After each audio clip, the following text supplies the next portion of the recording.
நோய்க்கும் பார்க்கணும், பேய்க்கும் பார்க்கணும் அப்படின்னு முன்னோர்கள் சொன்னது ஏன்? அந்த காலத்து பழமொழிங்க. ஒருத்தருக்கு உடம்பு முடியல அப்படின்னா, வெறும் மருந்து, மாத்திரையில மட்டும் சரி பண்ணிறக்கூடாது. அதில வேற ஏதாவது காத்து கருப்பு இருக்கா? அதனால அந்த பிள்ளைக்கு அந்த பாதிப்பு வந்திருக்கா? அப்படின்னு பார்க்கணும். அந்த காத்து கருப்பு, அந்த பாதிப்பு, அந்த பேய் இது போன்றது மட்டும் பார்க்கிறதோட நிப்பாட்டிடக்கூடாது. மருத்துவரையும் பார்க்கணும், வைத்தியரையும் பார்க்கணும். அப்பதான் இந்த உடம்பு சரியாகும் அப்படின்னு நம்மளுடைய முன்னோர்கள் அன்றைய காலங்கள்ல சொன்ன வாக்கு என்னது? நோய்க்கும் பார்க்கணும், பேய்க்கும் பார்க்கணும். இன்னைக்கு இந்த பதிவு குலசாமிக்கு எவ்வளவு முக்கியத்துவமா, குலதெய்வத்தோட சிறப்ப, குலதெய்வத்தோட சக்திய இந்த வாசகம் எப்படி அத வெளிப்படுத்துது அப்படிங்கிறதான் இந்த பதிவுல ஒரு உண்மையான நிகழ்வு அறிவும் நண்பர்கள்ட்ட பகிர்ந்து கொள்ள ஆசைப்படுறேன். இன்றைய காலங்கள்ல ஒரு சில மக்கள், "என்னப்பா மூட நம்பிக்கையில சிக்கி தவிக்கிறீங்களே!" அப்படின்னு சொல்ற மக்களுக்கு இது போன்ற உண்மையான நிகழ்வு தக்க பாடம் புகட்டும். தெய்வம் இல்ல, சாமி இல்ல, எல்லாம் பொய், போலின்னு சொல்ற மக்களுக்கு இந்த பதிவு அதனுடைய உண்மைத்தன்மைய நிரூபிக்கும். சரி, குலதெய்வம் இருக்கு. அந்த குலதெய்வ சக்தி நம்மள எப்படி பாதுகாக்குது? எந்த நேரத்துல நம்ம குலசாமி நமக்கு தேவ? எந்த நேரத்துல அந்த தெய்வம் நம்மள சுத்தி பாதுகாத்து நிக்கும்? அப்படிங்கிற உண்மையான நிகழ்வு தான். எப்படி, யாரைப் போல, எந்த உருவத்துல, எப்படி வந்து நம்மகிட்ட நம்மள சாடி நிக்கிற நோயையும் சரி, நம்ம சாடி நிக்கிற பேயையும் எப்படி சரி பண்ணுங்கிறதா இன்னைக்கு இந்த உண்மையான நிகழ்வு அறிவோம் நண்பர்கள்ட்ட பகிர்ந்து கொள்ள ஆசைப்படுறேன். சுருக்கமா ஒரே வார்த்தையில சொல்லி அதாவது இதனுடைய இதனுடைய இப்ப நான் சொல்லப்போற இந்த உண்மையான நிகழ்வ சுருக்கமா சொல்லப் போறது என்ன அப்படின்னா, குலசாமியோட அனுக்கிரகம், அருளாசி இல்ல அப்படின்னா, நாம பல கஷ்டங்களுக்கும், பல இன்னல்களுக்கும், பல இழப்புகளுக்கும் ஆளாக நேரிடும். குலதெய்வத்த எல்லாரும் கண்டிப்பா வணங்கணும். குலதெய்வத்த எல்லாரும் கண்டிப்பா நினைக்கணும். அதனுடைய சக்திய வளப்படுத்தணும். அதனுடைய சக்திய மேம்படுத்தணும். வேற வழியே இல்ல. இந்த பதிவு, இந்த உண்மையான நிகழ்வ கேட்டதுக்கு அப்புறம் இப்ப நான் சொன்னத நீங்க சொல்லுவீங்க. சரிங்க. அப்படி என்னங்க உண்மையான நிகழ்வு சொல்லப் போறீங்க? நோய்க்கும் பார்க்கணும், பேய்க்கும் பார்க்கணும்னு முன்னோர்கள் சொன்னாங்கன்னு நீங்க சொல்லி வர்றீங்க அப்படின்னு நீங்க கேட்கலாம். உண்மையான நிகழ்வு என்ன அப்படின்னா, ஒரு 7 வயசு குழந்தை, பெண் குழந்தை, ஒரு சிறுமி உடல் நலம் பாதிக்கப்படுது. உடல் நலம் பாதிக்கப்படுது அப்படின்னா, எது மாதிரி பாதிக்கப்படுது? பலத்த மூச்சு திணறல். எப்படி? உடல்ல மூச்சு திணறல். அப்ப அந்த நேரத்துல என்ன ஆகும் அப்படின்னா, அந்த சிறுமி நல்லா 7 வயது வரைக்கும் நல்லா இருந்த சிறுமி திடீரென்று இது போன்று மூச்சு திணறல் வருது. பிரச்சனை வருது. இது ஒண்ணு. மன ரீதியா என்ன பிரச்சனை வருது? இரவு நேரங்கள்ல எழுந்து உட்காந்து, எனக்கு அது வேணும், எனக்கு இது வேணும், எனக்கு இந்த அசைவம் வேணும், எனக்கு இந்த கறி வேணும், எனக்கு இந்தந்த உணவுகள்லாம் வேணும் அப்படின்னு நடு நேரத்துல அலறிக்கிட்டு, கத்திக்கிட்டு, வீம்பு பிடிச்சுக்கிட்டு இந்த பொருள் எல்லாம் கேட்குறது. இவங்களுக்கு என்னன்னா, அச்சம். அந்த சிறுமியோட அப்பா, அம்மாவுக்கு அச்சம், பயம். திடீர்னு நம்ம பிள்ளைக்கு இப்படி வருதே அப்படின்னு என்ன பண்றாங்க? மருத்துவரை தேடி போறாங்க. மருத்துவமனையை தேடி போறாங்க.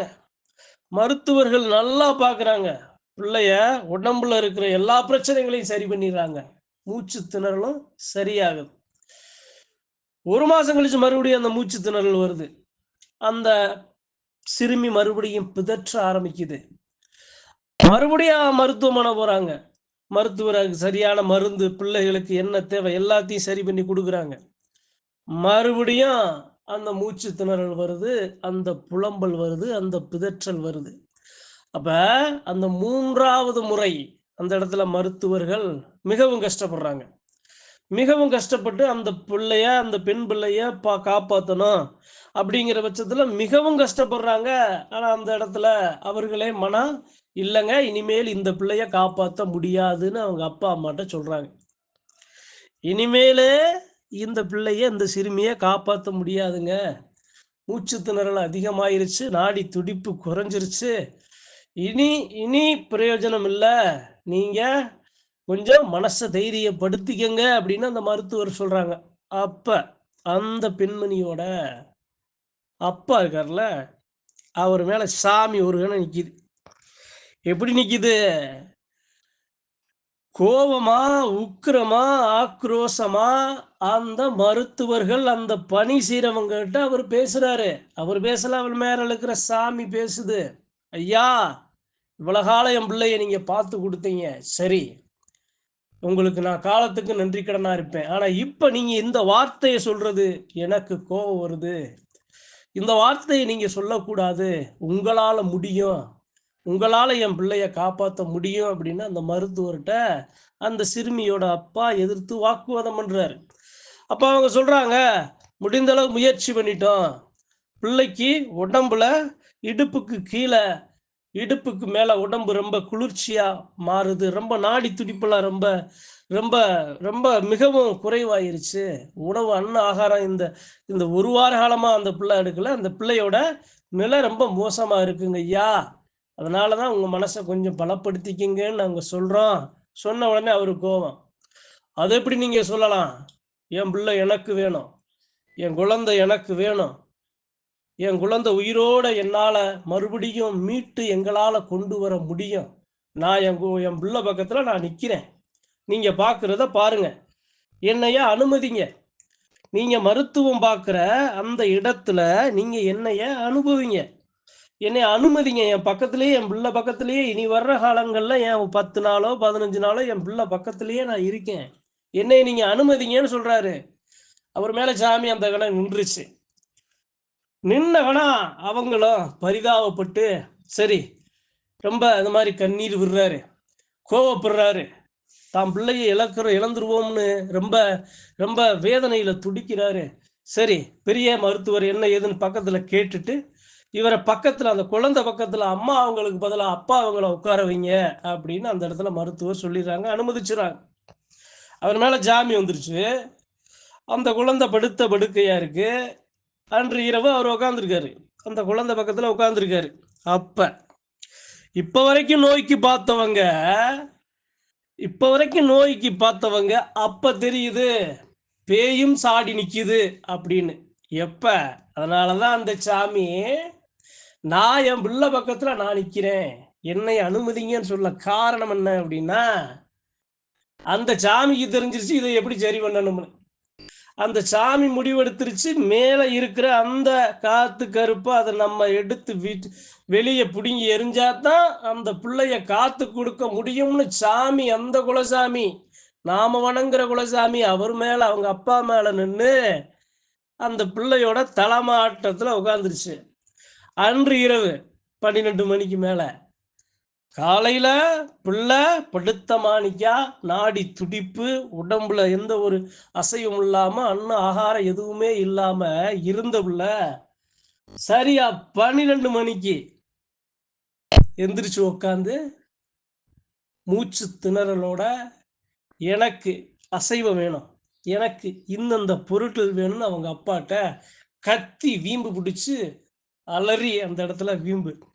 அப்ப அவர் என்ன பண்றாரு, உள்ள இருக்கிற அப்பனுக்கு பாசம் இருந்தாலும் அவர் மேல இருக்கிற சாமிக்கு என்ன பண்றாரு பாக்குறாரு. அப்படியாத்தா, சரி வாங்கி தர்றேன். ஒரு நாள் வாங்கி தர்றாரு, 2வது நாள் வாங்கி தர்றாரு, 3வது நாள் வாங்கி தர்றாரு, எல்லாம் வாங்கி கொடுத்துட்டாரு. 4வது நாள் என்னது அப்படின்னா, அவர் மேல இருக்கிற சாமி அவருடைய அண்ணன் இன்னொரு சாமி அந்த சாமிய பார்க்க போறாரு. சாமியாடிய பார்க்க போறாரு. அந்த சாமியாடி பேர் என்ன, முத்தையா. அந்த இடத்துல இன்னொரு பெண் தெய்வம் இருக்கு, அந்த தாய் பத்ரகாளி. அப்ப அந்த இடத்துல போறாரு. அது மாதிரி அந்த சாமி அவர் மேல இருக்கிற சாமி அவரை அழைச்சு போகுது. நீ இந்த மரளாடிட்டவா, நீ இந்த சாமி ஆடிட்டவா, நீ இந்த அருளாடிட்டவா அவர்கிட்ட தாண்டா இதுக்கு மருந்து இருக்கு, இந்த வைத்தியத்துக்கு மருந்து அதான்டா அப்படிங்கிற மாதிரி இவருக்கு போறாரு. இவர் அங்க போய் நின்ன உடனே அங்க இருக்கிற அந்த முத்தையா சாமியாடி கொஞ்சம் உடம்பு கொஞ்சம் நல்ல ஆள், ஒல்லியான ஆளு தான், கொஞ்சம் உடம்பு காலு கொஞ்சம் கொஞ்சம் ஊனமா கொஞ்சம் சாச்சு சாச்சு நடக்கிற ஆளு. அந்த இலையில ஐயா முத்தையா இருக்காரு, அந்த தாய் பத்திரகாளி இருக்கு. அந்த இடத்துல அந்த முத்தையாவை சொல்லி அவர் அருள்வாக்கு சொல்லி வர்றாரு அந்த சாமியாடி. போய் நின்ன உடனே பார்த்த உடனே, என்னப்பா, என்னய்யா, ரொம்ப காலம் நேரம் கழிச்சு இந்த எல்லைக்கு வந்திருக்க, சரி விட்றா, நீ வந்துட்ட, நான் வர்றேன் உன் கூட அப்படின்னு என்ன பண்றாரு, உன் பிள்ளைக்கு இந்தந்த நேரத்துல இந்தந்த காலகட்டத்துல சின்ன புள்ள எதுவும் கிடைக்காம ஏக்கத்துல பசியில ஏங்கி ஏங்கி இறந்த ஒரு பிள்ளைதானப்பா உன் பிள்ளைய சாடி நிக்குது. கவலைப்படாத, கவலைப்படாதா, நான் இருக்கேன். என்னைய நாடி வந்துட்டா, என் எல்லையை நாடி வந்துட்டா, என் தங்கச்சி இங்க பக்கத்துல இருக்கா, நான் தங்கச்சி வரா, யானும் வர்றேன், உன் பிள்ளைய நான் சரி பண்ணி கொடுக்குறானப்பா அப்படின்னு என்ன பண்றாரு, நல்லா பரிபூரணமா முத்தையாவை நினைச்சு அதை சரி பண்றதுக்கு உண்டான என்னென்ன செய்யணும், எப்படி அந்த புள்ள மேல இருக்கிறத சாடணும், அந்த புள்ள மேல இருக்கிறத அடிச்சு வெளியே ஏத்தணும் அப்படின்னு எல்லாத்தையும் நல்லா கணிச்சு அந்த முத்தையா ஒரு கணக்கு போடுறாரு. போட்ட கணக்கு முத்தையா அச்சார விபூதியை பிடிச்சு அந்த உடல்ல இருக்கிறத வெளியே ஏத்தணும் அப்படிங்கிற முடிவெடுத்து ஒரு தாயத்து மாதிரி அந்த இடத்துல கட்டி பரிபூரணமா நினைச்சு வாடா அப்படின்னு என்ன பண்றாரு, அந்த முத்தையா சாமியிட்டே அவர் கூட வர்றாரு, அவங்க அப்பா கூட வர்றாரு. வந்து அந்த பிள்ளைய பார்த்து ஒரே ஒரு ஓங்கி ஒரு சின்ன ஒரு அவயத்தை போட்டு ஊதி அந்த பிள்ளையோட இடுப்புல அந்த தாயத்தை கட்டி விடுறாரு. கட்டுன கணம் முதல் அடுத்த 3 நாள் அந்த பிள்ளை மேல இருக்கிற பிடிச்ச அந்த சாடி நின்ன காத்து கருப்பு பேய் விலகுது. இதுக்கு தான் முன்னோர்கள் சொல்றாங்க, நோய்க்கும் பார்க்கணும், பேய்க்கும் பார்க்கணும். அப்ப இந்த இடத்துல மருத்துவர்கள் எந்த அளவு அந்த சிறுமியின் உடலை காத்து நின்றார்களோ அதே அளவு அவர்கள் காத்து வணங்கி வந்த அந்த சாமியும் அந்த உயிரை காத்து கொடுத்துருக்கு. இனிமேல் இந்த பிள்ளை பிழைக்காதுன்னு சொன்ன அந்த உயிரை பாதுகாத்து கொடுத்தது மருத்துவர்களும் அந்த சாமியா, அந்த அவங்க வணங்குற குலசாமியும். இப்படி அழைச்சி போது பாருங்க, உயிர் போகும்னு சொன்ன கணம் அவர் மேல வந்து அவங்க சாமி நின்று என்ன ஏதுன்னு உள்ள போய் பார்த்த 3 நாள் இப்படியா கேட்டதை வாங்கி கொடுத்து அமைதிப்படுத்தி அவருடைய அண்ணனை போய் அந்த முத்தையாவை பார்த்து அவரு பிடிச்சு பார்த்து வந்து ஒரு அவயத்தை பிடிச்சி அழகா அதுக்கு சரி பண்ண ஒரு காப்ப தாயத்தை இடுப்புல கட்டி எப்படி சரி பண்ணாங்க பாருங்க, உயிரை காப்பாத்துனா பாருங்க, அதான் குலசாமி. அப்பேற்பட்ட குலசாமியை தான் நாம வணங்க யோசிச்சுக்கிட்டு இருக்கோம், செய்ய யோசிச்சுக்கிட்டு இருக்கோம். இந்த பதிவின் மூலியமா ஒரே ஒரு விஷயம் அழுத்தம் திருத்தமா சொல்றேன், நம்மளை சுத்தி நம்ம சாமி நம்ம குலசாமியை பக்குவப்படுத்தி நிப்பாட்டி வச்சுக்கிட்டோம்னு வைங்க, நம்மளை எந்த கொம்பனாலையும் எந்த இது போன்று வீராதி வீர மாந்திரிக தாந்திரிக இது மாதிரி காத்து கருப்பு அச்சாட்டம் பில்லி சூனிய ஏவல் ஏதாலையும் நம்மளை எதுவும் செய்ய முடியாது. சாமி பார்த்துக்கிறோம். உயிரை நமக்கு உயிருக்கு பிடிமானமே நம்ம சாமி தான், நம்ம குலசாமி தான். நாம நடக்கிற திசை பயணிக்கிற வழி எல்லாத்தையும் காட்டி கொடுத்து கூட்டி போறதே நம்ம குலசாமி தான். அந்த குலசாமியை வணங்க மறந்துடாதீங்க. அதனாலதான் அன்றைய காலங்களில் நம்மளுடைய முன்னோர்கள் என்ன சொல்லியிருக்காங்க, நோய்க்கும் பார்க்கணும் பேய்க்கும் பார்க்கணும் அப்படின்னு சொன்ன அந்த முன்னோர்களின் வாசகத்துக்கு உண்மையான நிகழ்வு தான் இந்த பதிவு. எப்படி நோய்க்கு பார்த்தாரு, எப்படி பேய்க்கு பார்த்தாரு, அந்த சாமியாடி எப்படி சரி பண்ணாரு, சாமி எப்படி சரி பண்ணுச்சு அப்படின்னு எப்படி பயணிச்சுச்சு, இந்த உண்மையான நிகழ்வு அறிவோம் நண்பர்கள் எல்லாருக்கும் சொல்லி குலசாமி இடைவிடாம வணங்குங்க. நமக்கு அதுதான் மலை. பணம் இருக்கும், சொத்து இருக்கும், பொண்ணு இருக்கும், பொருள் இருக்கும், இது எதுவுமே இல்லாட்டினாலும் நம்மளால வாழ முடியும்.